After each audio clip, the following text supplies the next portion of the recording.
ஏன் பில்கேட்ஸ் திடீர்னு வந்து இவ்வளவு நாள் மறைச்சிட்டு இருந்த ஒரு விஷயத்த உண்மை அப்படின்னு சொல்லி ஒத்துக்கொள்ள வேண்டும்?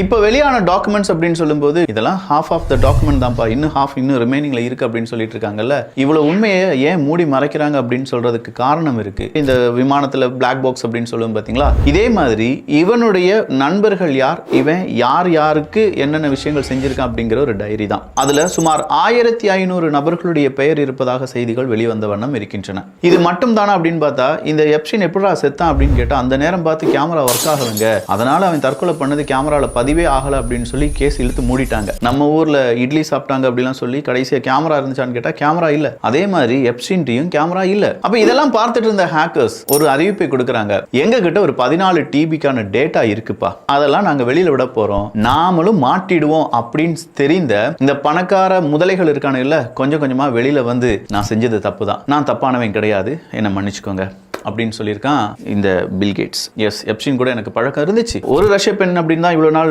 மீடியா எல்லாருமே பேசிட்டு இருந்தாங்க. அவனே வந்து ஓப்பனா சொல்றான் 2 ரஷ்ய பெண்கள் அப்படின்னு சொல்லி. இந்த பெண்கள் மட்டும் தான் எனக்கு தெரியுமே தவிர அங்க இருந்த சிறுமிகள், குழந்தைகள் அதெல்லாம் எனக்கு தெரியாது அப்படின்னு சொல்ற அளவுக்கு இவன் சொல்றான்னா, இவன் தான் எங்கேயோ என்னமோ செஞ்சுட்டு வந்திருக்கான் அப்படிங்கிறது நமக்கு தெரிய வருதா?